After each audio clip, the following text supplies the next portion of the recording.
Malcolm Jenkins, welcome to the Daily Social Distancing Show. I appreciate you having me. It's so apt that you have that painting behind you because a lot of people don't remember that image happening because we weren't alive then. A lot of people may not even know what that image represents, but that was a moment in sports when black athletes who were representing their country felt like their country wasn't representing them. It feels like in many ways America has come full circle to that conversation. You were on the show a few years ago and we were talking about just the conversation in and around America and sports and black people and equal justice. And it feels like now more than ever people are willing to listen. You've been talking about Black Lives Matter for a long time. You've been having these conversations. Have you felt a shift? Well, I think honestly, what we're feeling is really the Black community is done trying to have the conversation. We've been trying to ease our way as a country through this, the history of our past and how do we move forward and come out of this racial divide.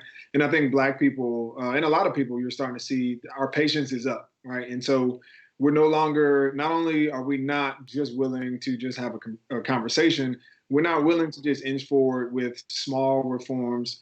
I think everybody's ready for true systemic change in not only what we do with our policing, but what we do in our criminal justice system, what we do with education, and even the healthcare system. And so I think it's important for us to continue to push that envelope because right now is the most enthusiasm I've seen in the movement for a long time. When you look at everything that's going on in America now, what do you feel or what do you hope some of the larger conversations would be? What progress do you want to see being made? Well, the number one thing is I want to see people really participate in this year's election. And so that's getting people registered and then figuring out ways, no matter what they put in place to deter people from voting, that we all pitch in and make sure that people get to the polls and participate. But the second thing I think is huge right now in this moment is getting people to really change their minds about how we go about policing in this country and our society and what that looks like. And so you've heard the term defund the police, and that scares a lot of people. But people should look up, what that actually means. So whether you want to call it fund or divest or abolish, at the end of the day, we want to change the way that policing is used in our country. And then you talk to police officers, they want the same thing. They don't want to respond to mental health crises that they're not trained to deal with. They shouldn't be in our schools. They should have more counselors than police. Our children should have that in their schools. And a whole, gambit of things that we don't need to respond with police force. And so I think we need to have that conversation as a society and rethinking how we use police. You got a lot of people talking with your video that you came out with at the ESPYs. A call to action, getting people to have conversations, getting people to be engaged, black and white, and you really emphasize that point. In many ways, it feels like the whole incident with Drew Brees was a personification of your message. Your teammate came out and said, he wasn't happy with people kneeling, because he said it was against the flag, and and you came out and you were really strong. You were like, yo, you're my teammate, but let me school you on what's happening here. And then he backtracked and he had a really, in my opinion, it was a heartfelt apology and it seemed like he had heard you.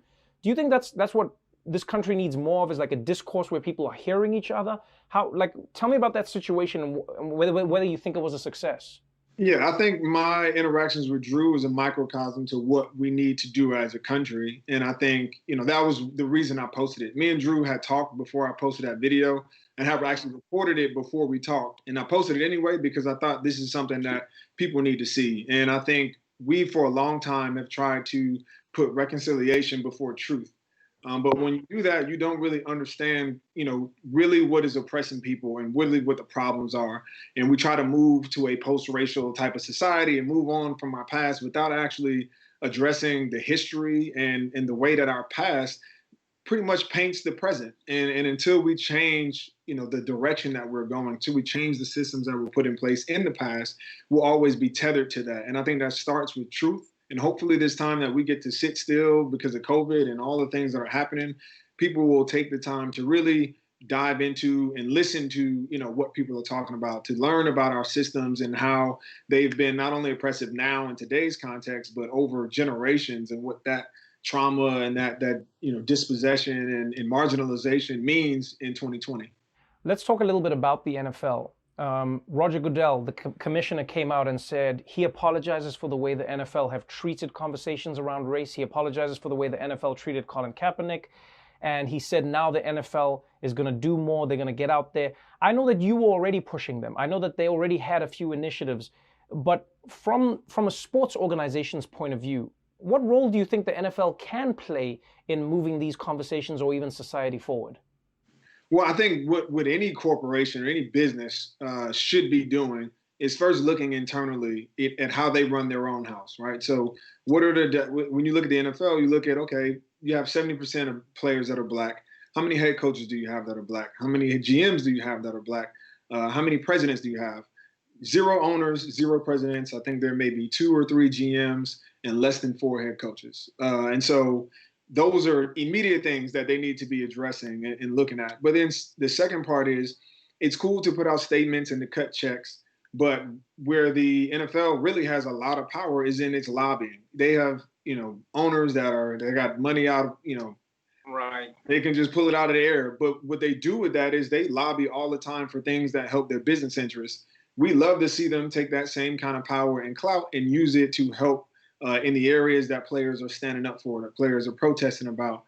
That is the biggest way I think that they can help players' initiatives is really help push it on a legislative standpoint. Going back to that image behind you, I feel like it really ties into the video and the conversation you had, because a lot of people focused on the American athletes.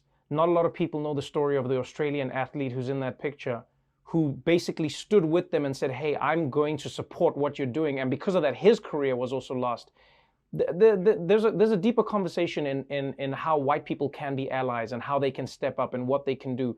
You've been someone who encouraged that from, long before it was fashionable, and you're pushing that more, you're pushing that more and more now. Why do you feel that's so important?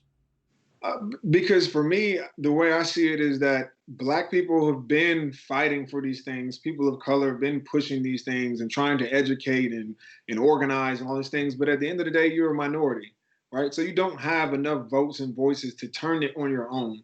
So while this movement may be started by Black people, it may be carried on the backs of Black people, it's going to cross the finish line on the backs of white people. And it's important that we educate them, that we challenge them to get involved, to learn what's going on, because the only way we really see it get all the way through fruition is going to be if we get white people to bring this to a majority rule. Well, Malcolm Jenkins, thank you again for being on the show. I laud you for everything that you've said, the work that you're putting in, and I think the message that you're putting out there. I appreciate you. Thank you so much, and good luck for the rest of the season. Thank you, brother.